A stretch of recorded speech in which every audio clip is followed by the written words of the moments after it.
النهارده صحيت من النوم عماله نزرط مش عارفه ليه، وقلبي مليان هوا عشان بايته من غير عشي. الهي ان شاء الله جوزي ما بيعشنيش، وكمان سايبني من غير غدا وراح الشغل، وانا قاعده نضرب كف على كف ونقول يا ترى هنعمل اكل ايه عشان لما يرجع نتلاقوه.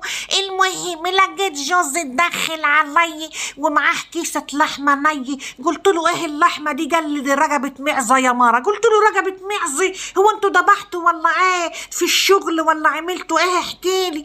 قال لي لا، ده وانا وزملاتي ماشيين كده رايحين الشغل بصينا لقينا معزه هربانه من الجزار، عشان كل سنه وانت طيبه، انت عارفه العيد بقى والمعز هيجي وخايفه ومرعوبه.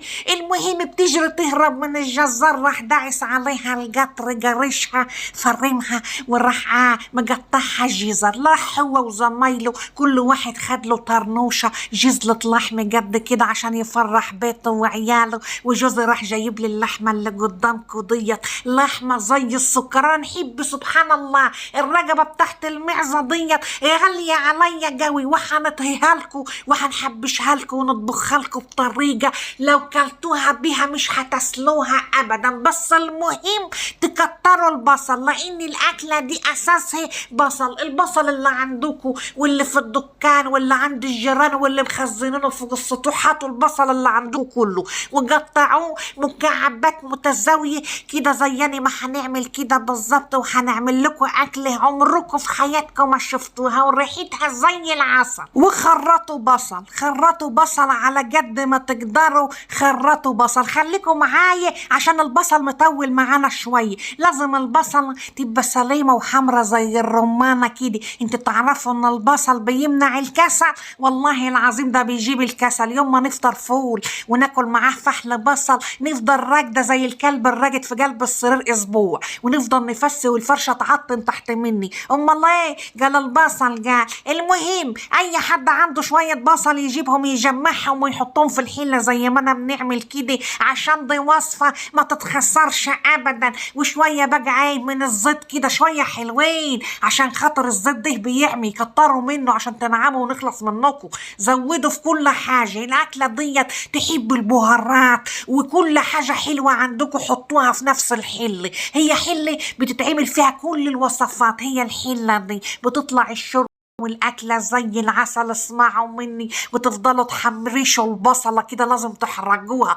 تميل للون الاسود عشان خاطر تبقى زي العسل زي الشوكولاته كده. لازم تتحمر الوصفه دي. وبعد كده جبت طماطمتين على البصلايه وجرشتها في قلب الخلاط زي ما انتوا شايفين، ورحت زرطاهم كده. شايفين الزرطه عامل ازاي؟ تزرطيها في قلب الحله زي الزرب السايح كده. تفضي كل الخليط في قلب الحله تترشيه، لازم كله ما تخليش منه ولا بق واحد، وتولعي عليه وتشطفي الكوس طبعا عشان الزبد اللي في الكوس ده خساره، وتنزلي بورق الراوري وتحطي كل الحباشات اللي عندك والفلفل الاسمر والكمون والجنزبيل والتمر الحني، تحطي كل حاجه. والبصل اللي زي بصل المعيز ده تفضيه برضه، ما تخليش حاجه عشان الاكل زي ما هتضيقي. شايفين الريم اللي على الوش ده؟ في ناس بترميه، انا ما نحبش نرميه، خساره. ده اخد البهارات واخد وش الحلي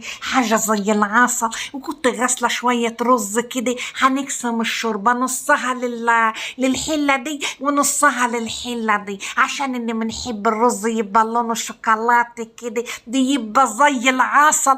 هنوريه لكم دلوقتي وهنعمله زي المكموره كده، هيبقى زي السكر. لحمة العيد الكبير ما تعملوهاش الا بالطريقة دي، هتبقى زي السكر. دي وصفة واحدة زمان كانت معلمها لي من يوميه، وانا اي حاجة نجيبها في قلب البصل ونغليه نلاقيها زي العسل. وصفة جميلة. شايفين المكعبات عاملة ازاي؟ لحم بلدي جميل. شايفين العظمة بتاعت الرقبة في النص ازاي؟ لحم الرقب معيز غنم لحم غنم ملوش حل خالص زي العسل. العسل والله بيبقى زي الزبدة، تحصروا عليه الليمون وتاكله، بيبقى حاجة كده تضرب في السقف الفوق. وادي الرز اهوت مفلفل والحباية بحبايتها. نتحداكوا ان اي حد يعرف يعمل الارز كده زي يعني الرز محدش يعرف يعمله غيري اني بس. حباية الارز تلاقوها مفلفلة وشاربة مية على الجد وزي العسل، زي حباية الرملة بالظبط. شايفين؟ ولا الشوربة بقى ما نقولكمش على طعم الشوربة، بتبقى مرة زي الصبر كده وشيفي. والله العظيم الأكلة دي ما تنخسر أبدا، زي العسل والريحة قلب الدنيا والبخار بتاعها طالع عليا داخلي كده سعرني. أنا مسعورة دلوقتي، هنمسك الأكل كله ناكله دلوقتي وبالهنا والشفا على قلبي. وزي ما انتوا شايفين النتيجة جميلة ومربحة ومفتحة للنفس هيت وحاجة جميلة.